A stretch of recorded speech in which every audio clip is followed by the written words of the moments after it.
Assalamualaikum warahmatullahi wabarakatuh. Perkenalkan, nama saya Alia Rusraima Kayunisa, NPM 176, dan kali ini saya akan menjelaskan mengenai prosedur Measurement of Growth Anthropometry.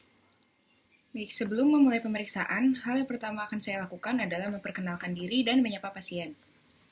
Selamat siang, Ibu. Jadi, perkenalkan Bu, nama saya Alia Rusraima Kayunisa. Saat ini saya adalah dokter yang sedang berjaga di klinik pada hari ini.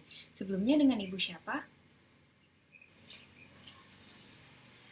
Setelah itu, saya akan meminta identitas dari pasien atau dari anak ibu ini sendiri. Baik Bu, pada hari ini akan dilakukan pemeriksaan antropometri ya Bu. Sebelumnya, saya akan meminta identitas dari anak ibu dulu ya Bu. Saya izin mencatat ya Bu. Nama anak ibu siapa?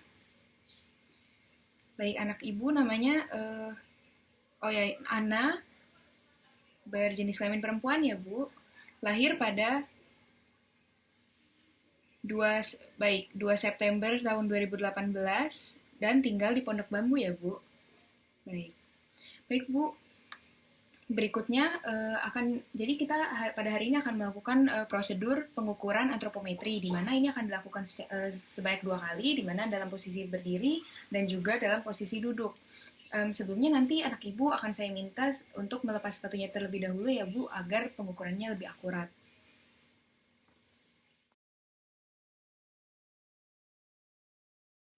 Setelah meminta identitas dari pasien, berikutnya saya akan memulai prosedur pengukuran itu sendiri. Sebelumnya pasien dipastikan untuk melepas alas kakinya terlebih dahulu.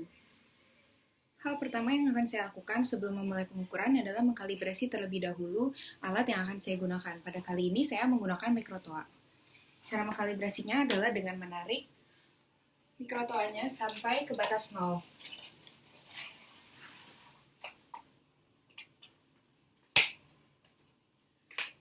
Baik, berikutnya sebelum melakukan pengukuran harus dipastikan terlebih dahulu posisi pasien sudah berada dalam posisi yang benar.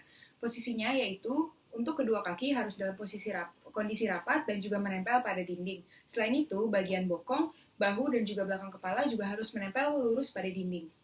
Setelah itu, bagian kepala pada pasien juga harus diposisikan sesuai dengan Frankfurt Plane, di mana Frankfurt Plane ini menunjukkan bahwa bagian paling inferior dari orbital itu dalam satu garis lurus atau sejajar dengan tragion.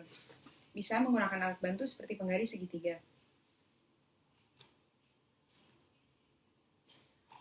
Setelah memastikan Frankfurt Plane-nya sudah sesuai dengan posisi pasien, maka berikutnya saya akan meminta pasien untuk menarik nafas dan mengeluarkannya secara perlahan agar bahu pasien lebih rileks.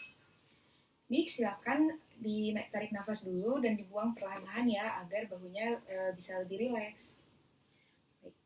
Setelah itu, saya akan memulai pengukuran. Saya akan memulai pengukuran dengan cara menarik bagian perpendicular headpiece ke atas kepala pasien. Ketika melihat pengukuran, pastikan mata sejajar dengan garis yang diukur. Hasil pengukurannya adalah 85 cm. Setelah mendapatkan hasil pengukuran, maka saya akan mencatat hasil pengukurannya pada kurva yang telah disediakan.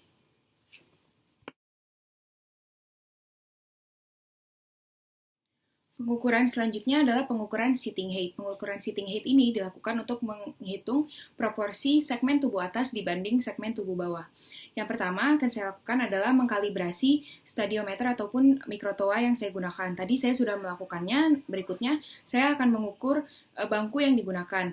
Setelah diukur, tadi bangku yang saya gunakan ini kurang lebih berukuran 50 cm.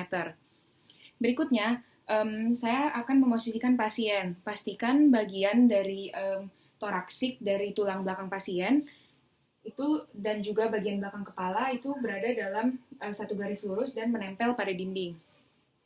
Berikutnya, saya juga akan meminta pasien untuk menarik nafas terlebih dahulu agar bahunya rileks.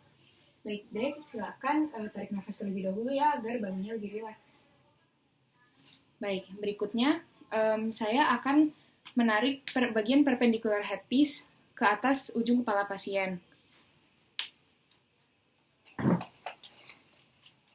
Dalam melihat pengukuran, pastikan bahwa mata pengamat dalam satu garis lurus atau sejajar dengan garis pengukurannya. Pengukuran yang terlihat adalah sekitar 105 cm. Setelah mendapatkan hasilnya, saya akan mencatat dalam tabel yang tersedia.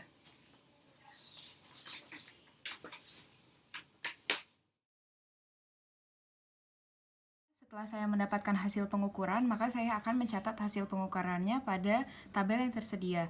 Kali ini saya akan menggunakan yang versi WHO terlebih dahulu.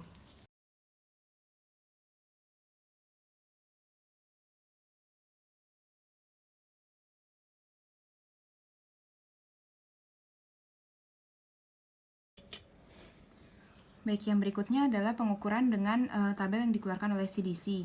Pertama, kurang lebih caranya sama, yaitu tadi untuk umur pasien sendiri sekitar 2 tahun 2 bulan, maka mungkin sekitar dari sini, dan dengan tinggi 85 cm berarti sekitar di sini. Untuk saya akan menggunakan penggaris segitiga untuk bantuannya. Maka untuk titiknya itu sekitar di sini kurang lebih. Ya, itu merupakan hasil pengukurannya.